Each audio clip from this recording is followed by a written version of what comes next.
Hey everyone, welcome back to AFTV, welcome to the Starting 11 show, and welcome to a big discussion with Robbie, Julian and Lee about Arsenal's Starting 11 against Everton. Welcome everyone, big round of applause.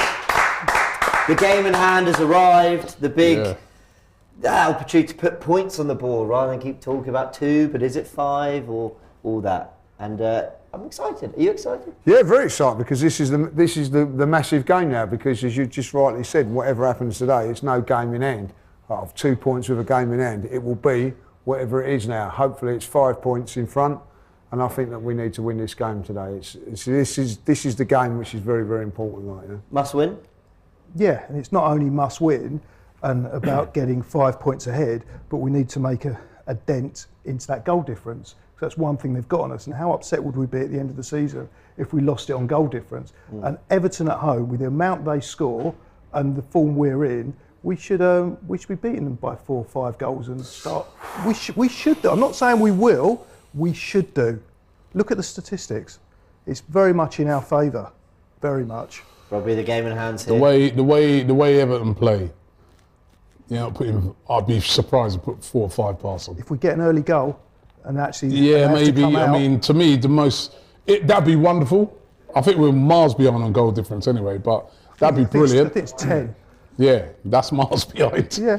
But the most important thing is the 3 points. We have to win this game. I agree with Lee.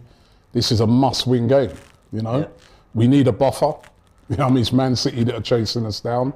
You know, you've even got you can put United in the equation as well, but United have not played, so again, it's a way to stretch out our lead on them as well, you know, and it puts a lot of pressure on the chasing pack. Yeah. Because what it does, you know, everyone keeps talking about the pressure of us being chased down, which obviously is pressure. But when you've got a gap, when you've got 5 points, that means the team that's chasing you knows they can't slip up, because if they slip up and we continue winning, then we're 8 points ahead, and then all of a sudden that 8-point buffer is you can afford to lose 2 games, and games are starting to run out, you know. So this game is an absolute must win. Yeah. And they'll know that, Everton, and why I don't see a massive 5-0 or whatever is because they know that they're going to come to frustrate if they get a point. I mean, it's a game in hand for them. It's a spare game for them. Well, we're going to discuss what the starting 11 could be, the Partey Jorginho debate, what they do with the front 3 as well. But as always, this watch along is brought to you by NordVPN. It's NordVPN's birthday, so they're offering a very special gift for anyone who wants to be invincible. Click the link in the description below or scan the QR code for the AFTV special and mystery gift from NordVPN. Here's Ty and, of course, Julian with a special word. Why do you think you're unable to access new content on your favourite streaming services? It's raining that day. We mustn't forget that it's been raining, so... It's been raining! How did you end up with harmful malware on your laptop? Was that rain as well? It's a disgrace! What you need is NordVPN. Think of it as an umbrella, but just for your online activities. I like umbrellas. You'll be protected from harmful malware, viruses, and hackers. Anything else? It's super fast, and you can use it on up to 6 devices. Protected with complete freedom at the touch of a button. You, sir, are not a disgrace. Thank you. Remember, with the AFTV special, you can get a bonus gift. Right, well, you said, Julian, that we should win tonight. I'm hoping it's not a night for surprises on that front, although this is surprising. There's actually a fan of yours in the comments. That is a shock. Lucas Hood, Julian in the building. Oh, thank you very much. There we go. Wow, fair enough. Is she related to you, any chance? Thanks, Mum. Right, let's talk. Starting 11 debates, because the players have been coming in, have been doing a really, really good job, and you can't just discount them because we're getting closer to having more of our first teamers back. We know Smith Rowe's on the bench. We've seen Gabriel Jesus training. The big one is Thomas Partey, got minutes against Leicester. Jorginho's done brilliantly. Let me just ask you all now who you'd go with, and then I've got some stats to you love. Oh, I love the stats. Stat man! And we'll see if they change your mind. Who are you starting? Partey, Jorginho? I think tonight, because I heard what the manager said, that he's only just sort of coming back, I'll probably go Jorginho. Cool. And I want us to attack tonight, and I think Jorginho has been, giving us a lot of attacking threats. So, yeah, I'd go Jorginho. Although The only thing I'm slightly worried about with Jorginho is obviously they've got a very physical midfield, as we saw in that first game. So, yeah, Julian? I'd go with a form player, which is Jorginho. Put him in. It's been how many days? 4 or 5 days since their last game, so plenty of time to recover. Partey, as Robbie said, just ease him back. There's no hurry. This is the idea of having a player of Jorginho's quality that we don't have to start rushing Partey back. So I'd put Jorginho in. Fair enough, Lee. Yeah, I think whoever plays tonight won't play Saturday. So that's how I look at it. Like, but I think Jorginho's done enough, and I'm with Robbie on this. Like, as soon as I see the Arteta interview and he said he's only had 1 or 2 training sessions, for me it means he's not 100% yet. So I will go with Jorginho, and that's a big compliment. As I said before, that's a massive compliment from Jorginho. That's really surprising me. A few people in the comments saying drop Jorginho. Let's get some stats up because they're Lee's favourite, and get up this graphic to show you. These are their numbers per 90. Partey both say 1% better pass completion rate, 86 to Jorginho's 85. Progressive passes of 7.8. We're going to get them on screen.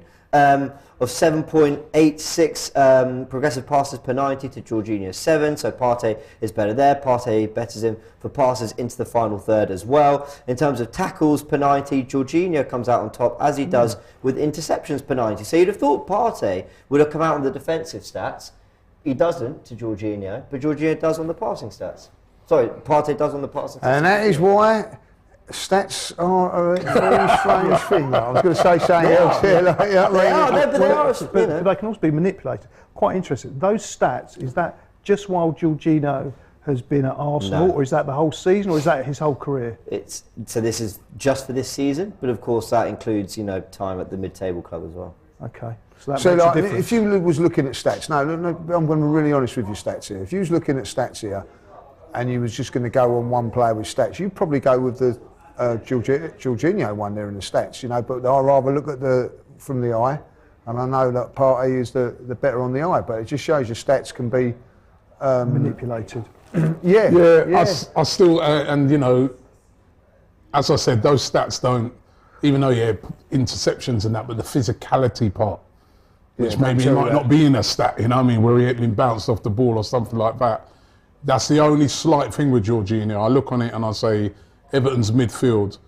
That's what in that when they beat us, the midfield was instrumental. They had basically 3 holding midfielders, and they tried to bully us a bit, and it worked. But I think at home, at the Emirates pitch, it's going to be a little bit of a different game. I don't think all the tactics that they deployed at home they're going to be able to do away. Although I think I said it on a preview, expect them to still go long on everything. They won't be playing out from the back.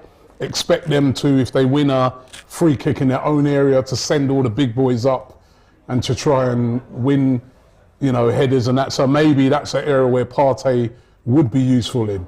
I don't know, it wouldn't surprise me, if Partey did start. It wouldn't surprise me if Partey starts for this game. If you're saying, right, we're going to pick one, maybe it's that physicality thing, the height. Because if I'm right, wasn't it Partey had just come off in that game, and then they won that free kick. Yeah, that's a good point. And they got that goal from that set piece. And Partey's height and physical presence in set pieces. Yeah, I'll tell you what, you never know. He could start Partey tonight. That's the reason I disagree with all of you. I'd go with Partey because I think you need Partey more for this game, and then Jorginho can play the Bournemouth game where they're not quite as disruptive physically as an Everton it's just side. the fitness side. I think, and I think Lee said it. If Partey is fully fit, I think I'd start him because of the physicality stuff. But to how Arteta was talking, he's not. Arteta might not be telling the truth on that. I mean, if you think about it, he was on the bench. He came on Saturday. If he's ready to come on Saturday, surely he's ready to start on the Wednesday. But he said he hadn't trained all week. He's got a basis fitness, hasn't he? Like, do you know what I mean? Like, he has a base fitness. He wasn't out for weeks and weeks. Yeah. He was out for about 10 days. He's already come on. He's made a he's delicate already. He was on delicate. for, he was on for about like you, 50 Julian, minutes. delicate. I'm not delicate at all. Luna Meme asks, when is the lineup being released? In about 16 minutes. Arsenal will unveil their 11. So let's talk about the other conundrum Arteta's got. And I do think, yes, we do have the graphic. Here we are. So this is Trossard, Nketiah and Martinelli. You know, Trossard started the last 2 games, but he's had to play in one of Nketiah or Martinelli's positions. He's alternated between the two.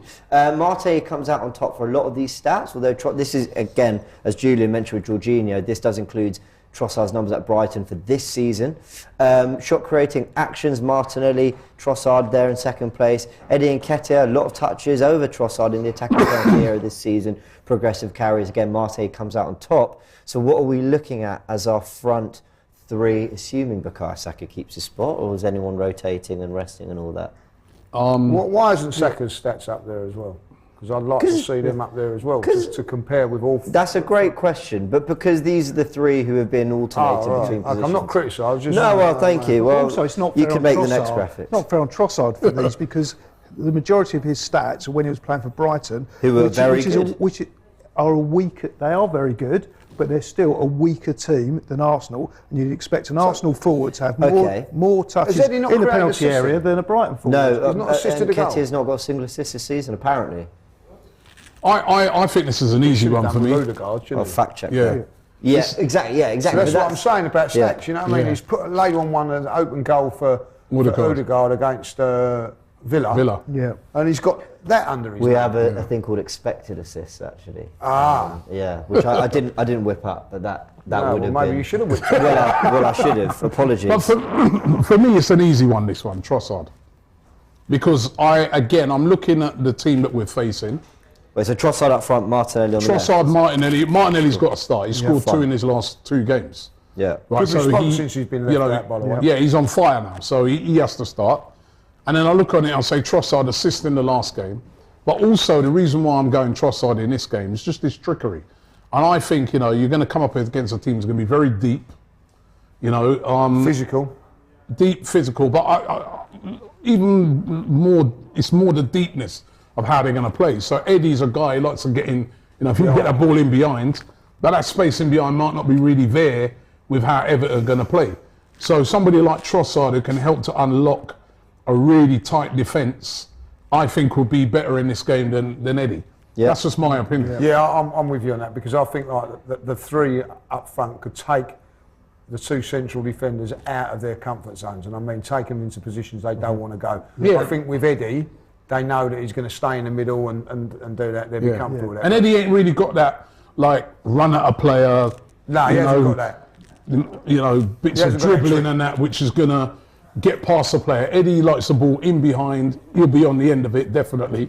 But Trossard is a guy who can run at a guy. You saw his assists, at the weekend. He's just running at someone and then put it through their legs. Yeah.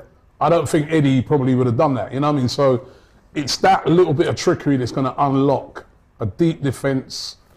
That's what's going to be needed, because I already know how Everton are going to play. The only worry that I've got on that, and it's not a worry, but the only thing I would say was a little bit of a minus, is that I didn't think we created a lot of chances at Leicester.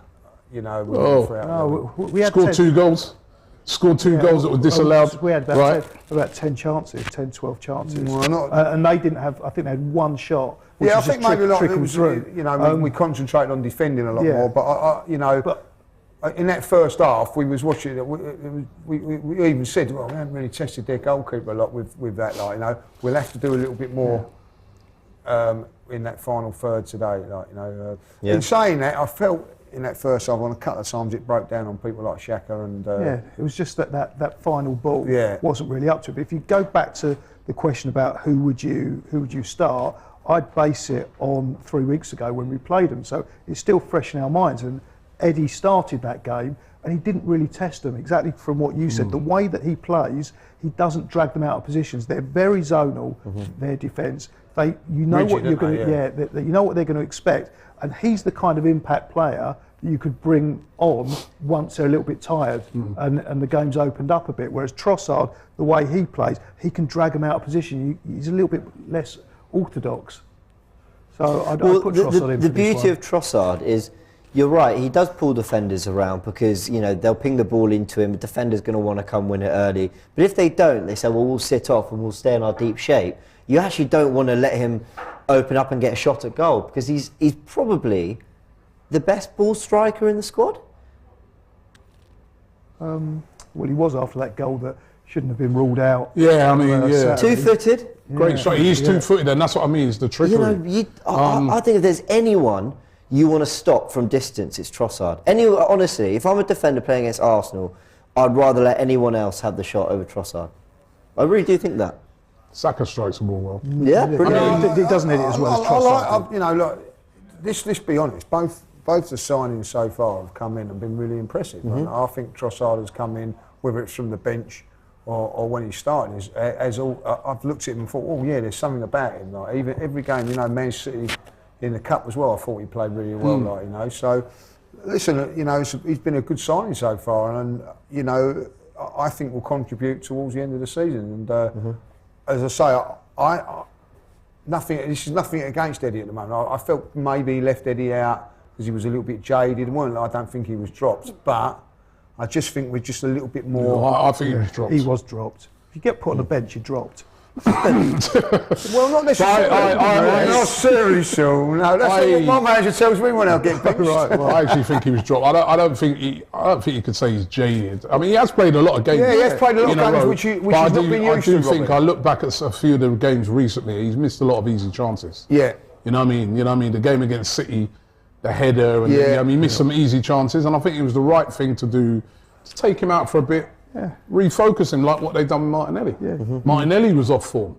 Taking him out, he's got, you know, not that he lost the hunger, but that's motivated him. He knows that, and that's the beauty of bringing Trossard in, is that Martinelli, and the same goes for Eddie, they know that, you know, if you ain't on it, there's a guy that will come straight in, and, you know, even Thomas Partey now is thinking to himself, boy, you know, when I come in, I better perform because, you know, he's doing well. Yeah. But that's what we want. Yeah. And that's what we need from now till the end of the season. That's not what we had last year. Last year, basically, when those guys were type of players were out, we were out. You know what I mean? We were done. You know what I mean? Or, you know, but now we've got a bit of strength and depth, and that's what I like about the team at the moment. And also, don't forget, we've got Smith Rowe back now. Yeah. Smith Rowe's back in the team. That's huge. That Kivior had a good game during the week in the under-21s. Looked really good, right? And you've got Jesus now starting to get near back to. I cannot wait to see Jesus back in this team. I know. Honestly, when do you think he'll be back? I reckon a month. After the international break. The rumour is that he'd be back before the international break. That's what I've been hearing. So let's put the game. If they put him in before, so that could be, we've got Bournemouth next week, then Palace. Could be back for Palace maybe. Or, you know, I think so. And to me, that will give the team such a lift to see him back. You know what I mean? And if he can come back and hit the ground running, it could be very, very significant for Arsenal. Because then that again gives us some big tools. Well, you know what it is actually with Jesus? I think it's, if we were now in May and there were only 3-4 games to go and it was crunch time, I reckon they could get him up to speed in a week or 10 days or whatever. I think with the run, which there's no easy games, I always say, but it's favourable. It's teams that... Home games as well. Yeah, all that. They might just think we can take 2-3 extra games here, but they'll go game by game, see how the team's performing, see how Trossard's doing. Smith Rowe's added there, Nelson's back. So they'll see the squad being beefed up in its own way anyway, and then go, okay, actually, we just don't need to force it. Because imagine we come through with a load of wins back-to-back, and then he comes back after the international break. Say he comes back in April and it's 2 months of Jesus.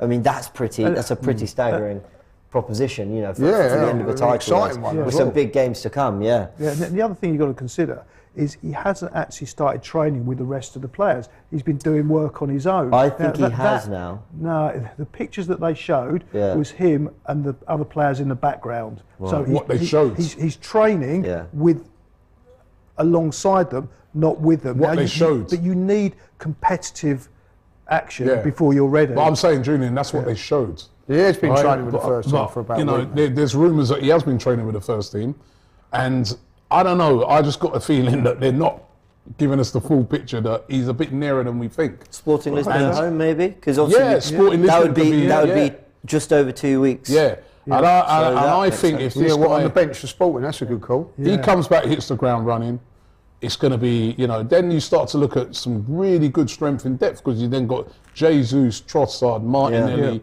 Eddie Nketiah, Saka. And you've got, enough. And you've got Smith Rowe coming back, and you've got Reece. And also, he could come on the bench without even coming on, like Smith Rowe. Yeah, but how's that going to help? If you just sat on the bench, we've done it with Smith Rowe.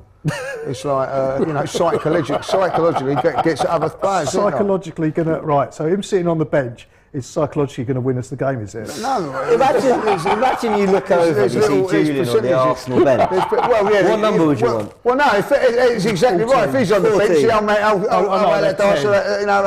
Dice or Sean Dyche will have a cigar. I was on the bench at Orlando, do you remember? Yeah. You remember that. I'm not sure you're meant to be. The storms come then, even God had a nightmare. You know what I mean? Was that when me and Lee were stuck in the stands? We were stuck we in had the a good night. See, we do get on, Lee. We bonded that night, didn't we? Yeah, we did. And by the way, there's a super chat here that addresses that. This is from JC. 3 things guaranteed in life. Death, taxes, Lee giving James a hard time. Big up AFTV from Australia. Yeah, that's true. That's what my dad said. Told you not to bully him. I do not like that. I mean, it's a bit harsh, isn't it? Well, watch Forever Arsenal so you can see his little slip up when he was trying to say the word crumble. That was funny.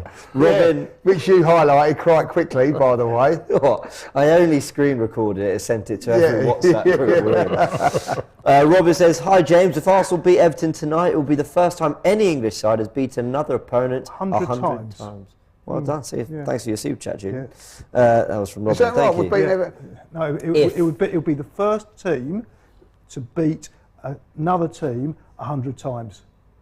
Really? If we beat them, we're on 99 because I counted that stat before. We sort of bullied Everton over the years, then, really. Yeah, we've got great. But then also we hate Goodison, and we've played them 203 times. I always find it staggering when there's games that are so.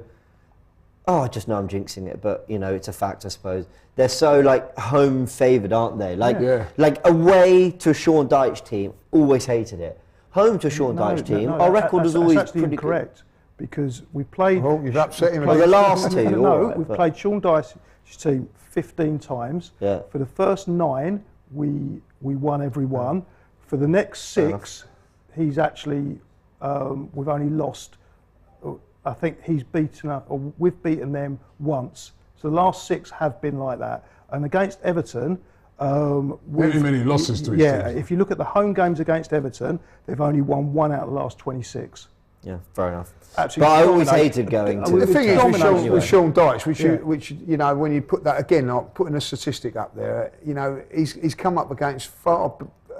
His teams are nowhere near as good as Arsenal over the years. Yeah. You know what I mean? So he's going to statistically in the stats lose a lot more. Yeah, but he is. It gives us a tough game. Don't worry about exactly. But the other thing you've got to look at with Sean Dyche, and this stat really impressed me. In fact, out of those 15 games we've played Sean Dyche's teams, his teams have only scored 7 goals in those 15 games, which sums him up as a manager.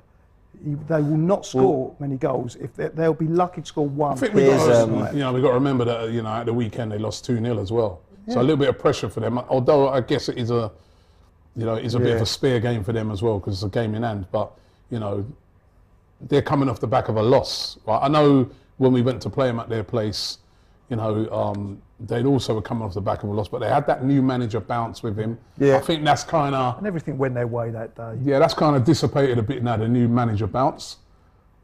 And we're coming off the back of 2 very impressive away wins. And we're coming back home. We haven't been at home for a few weeks. And I think, I really want the team to go out there today and really, put in a good performance, for the home fans today. I've got to say this as well. I didn't notice it, and I just seen it today. There's a video going around on Twitter, on YouTube, and that showing all the bad decisions against Arsenal this year. I don't know if you've seen it and all that. Well, there was a penalty in that game against Everton. It was a stonewall penalty. Yeah. No, of course, penalty. Yeah, there was. Was it on the Saka? Was it? I can't remember. Gabriel, I think, was fouled by it's a stonewall penalty. Yeah, and I mean, I'm sorry. I've looked back at that one last week, the Trossard one. I'm sorry. I still don't get how that was overturned. Right, no. that was another shocking decision. And even the Burnley one. The Brentford one. We could look back on that. I'm still a bit hurt by that because Saka's penalty, that was a definite penalty. Yep. That last week as well, yeah, the Saka one. So, But you know what they say about that, look at the Ramsdale one against Villa when he got pinned down. And they said, oh, he's been pinned down. No, go! I said, no, and then they do it, you know. If you've seen that video going around, have a look at it. Like, you know, it's I will shocking. do. but for me, I'm just like, we got the tools to beat them tonight. We have to win this game. This is our game in hand. This game, if we win this and we go 5 points clear, Yeah, it's massive. that's a bit of pressure on Man City. I think who plays before who? Yeah. They played before us at the weekend, but they got Newcastle. Not the easiest that game. Is that 12:30 on? 12:30 kickoff. They play before us. And They then got we're at 3 Newcastle. o'clock. Then we're at 3 o'clock. We've got Bournemouth. Yeah, so if we don't win today, they could actually be above us by the time we play our next game. So Exactly, that's even very more true. important, like, you know. Well, the 11 will be out any We'd still have a second we'd still have a game in now. hand. We would have a game. Well, look at the positives. Yeah, but we're get rid of that game. I want 5 points. I want to walk away tonight. I don't care how we play tonight. And is it I away don't at care about the Newcastle? Is it result. away at Newcastle? 5 No, points. they're at home. Yeah. That's all I care about. I don't care how we play, how many goals it is or whatever. I want to come out of that stadium saying we're 5 points clear. That's all that matters. So you don't care how they play? Today it's all about It's the all result. about the result. I mean, I'd love to see a great performance. Do you want the 11? I want the 11. Let's get the 11. I've seen it. Ramsdale in goal, White, Saliba, Gabriel, Zinchenko, Xhaka, Odegaard, and who's the Jorginho. Jorginho. It is Jorginho. Yeah. Saka, Martinelli, and Trossard. it is Trossard Yeah. leading the line. Yeah. The That's what we subs said. bench. We've Yeah, all that's what said we that. said, yeah. What's the subs? No, we didn't all say that because James wanted a. Yeah, well, James is Partey. just. I said I'd have gone with Partey. He goes with the stats, doesn't he? Turner, Tierney, Tomiyasu, Holding, Kivior, Partey, Vieira, Smith Rowe, and Nketiah. It's a good bench. Yeah. A long time for a Do you have the bench. Everton team? Because I know they've got no Calvert-Lewin in it. That's another have thing. they got- he might That's have been another lying difference about to when we played. Yes, that is a Calvert-Lewin. massive difference. Calvert-Lewin played really well in that game, and he's missing. The Everton team. Yep. Pickford, Mikalenko, Keane, Tarkovsky, Coleman, Garnagay, Doucouré, Onana, Iwobi, McNeil, Mopai. Mopai, okay.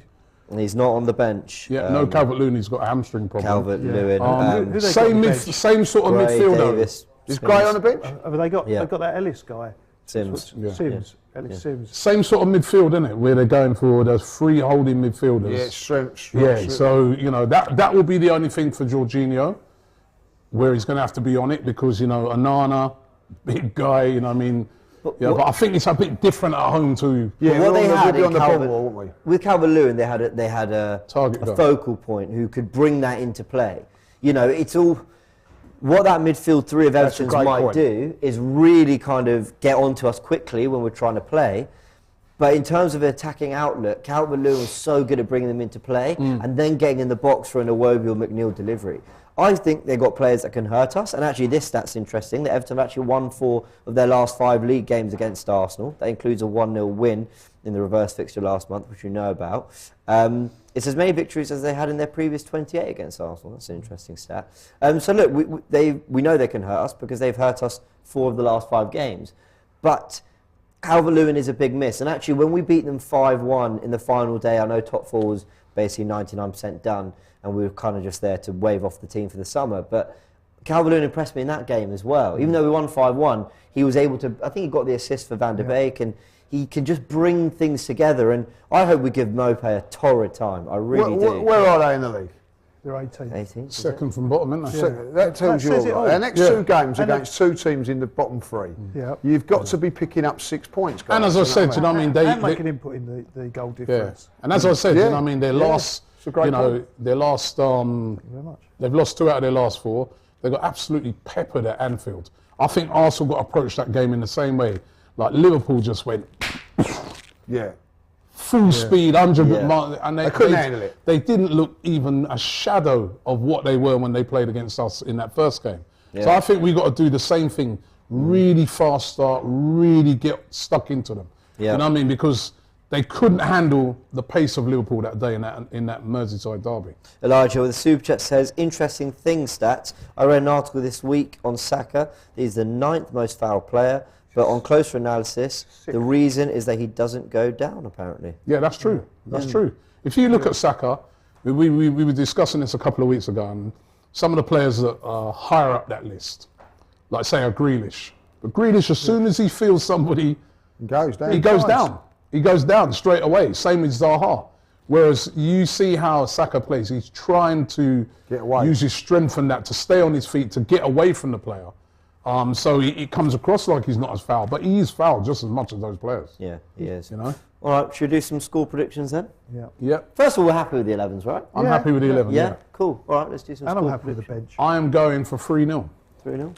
Yeah, I'm going for 3-0 as well, because I can't see them I thought you scoring. said 5. No, I said we should get 5. I can see us getting 3. Well, why don't you go for it then if you feel like? You know, I'll tell you what, I'll meet you halfway. I'm going to go for 4. Trust him to negotiate. Yeah. I went with 2-1 on Forever Arsenal. I'll stick with that. We're so open at the back. We leak so many goals. I'd love a clean sheet. But Clean sheet in the last game. Oh, yeah, we've got a clean sheet. I think clean sheets but now at are home. very important, particularly at home. We've not had enough at home. Well, 8 of our 10 have come away from home. Yeah, and not enough at home. We've got to start being a bit more ruthless at home. You know, Mikel made a very good point. From now on to the end of the season, we have got to be excellent at home. And that also means defending, keeping clean sheets. 2-0 to the Arsenal. Okay, all right. Many thanks. You're all going to it, aren't you? Yep, we'll be there. Yeah. Enjoy. You can check their fan Are cams you out. not going, James?